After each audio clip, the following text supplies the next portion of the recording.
Hello বন্ধুরা, আজকে আমি একটি রেডমির পক্ষ থেকে নতুন স্মার্টফোন নিয়ে হাজির হয়ে গেছি। বন্ধুরা, মোবাইলটির নাম হচ্ছে রেডমি A5। বন্ধুরা, এই মোবাইলটি 15 এপ্রিল আমাদের ইন্ডিয়া লঞ্চ হবে। এটি কোন শপে পাওয়া যাবে, এর প্রাইস পয়েন্ট কেমন থাকবে, আর মোবাইলটির আমরা ফুল ডিটেলস নিয়ে কথা বলবো। সর্বপ্রথম কথা বলবো এই মোবাইলটির লুক অ্যান্ড ডিজাইন নিয়ে। মোবাইলটির ডান দিকে পাওয়ার বাটন থাকবে, ভলিউম বাটন থাকবে, পিছন দিকে ক্যামেরা সেটআপ থাকবে, ফ্ল্যাশ থাকবে, নিচের দিকে একটি রেডমি লোগো থাকবে, সামনের দিকে একটি সেলফি হবে।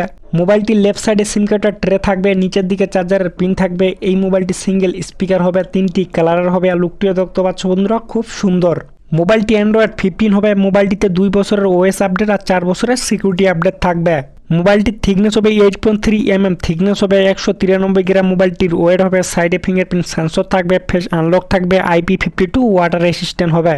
আমি এখন কথা বলবো এই মোবাইলটির ডিসপ্লে নিয়ে। বন্ধুরা, মোবাইলটিতে 6.88 ইঞ্চি HD প্লাস ডিসপ্লে হবে, 120 হার্টস রিফ্রেশ রেট হবে, 600 ব্রাইটনেস হবে, ওয়াটার ড্রপনেস ডিসপ্লের সঙ্গে। এই মোবাইলটির পিছন দিকে 2টি ক্যামেরা হবে, 32 MP ডুয়েল ক্যামেরা, তার সঙ্গে একটি ফ্ল্যাশ থাকবে। আর মোবাইলটির সামনের সেলফিটি হবে 8 MP সেলফি ক্যামেরা। মোবাইলটির সামনের দিকে পিছনের দিকে দোনো দিকে 1080 ভিডিও রেকর্ড হবে। এই মোবাইলটিতে প্রসেসর থাকবে ইউনিসক T7250 চিপসেট অক্টাকোর প্রসেসরের সঙ্গে। মোবাইলটিতে 3 মিলিয়নের মতো এনথুতু স্কোর হবে। আর এই মোবাইলটিতে শুধু বাচ্চাদের গেম খেলতে পারবেন। বন্ধুরা, এই মোবাইলটি 2টি ভ্যারিয়েন্টের হবে, এতে আবার এক্সট্রা মেমোরি কার্ড লাগবে। মোবাইলটি কানেক্ট হবে 4Gর সঙ্গে, ভোল্ট, ব্লুটুথ, ওয়াইফাই। বন্ধুরা, এটি কিন্তু 5G স্মার্টফোন নয়, এটি কিন্তু 4G স্মার্টফোন। এই মোবাইলটির ব্যাটারি হবে 5200 mAh এর ব্যাটারি হবে, 15 ওয়াটের ফাস্ট চার্জিং হবে, টাইপ সি চার্জার লাগবে। বন্ধুরা, এই মোবাইলটির ল্যান্ডিং পেজ বার হয়ে গেছে। এই মোবাইলটি শুধু ফ্লিপকার্টেই পাওয়া যাবে। এটা কিন্তু 15 এপ্রিলে আমাদের ইন্ডিয়া লঞ্চ হবে দুপুর 12টার সময়।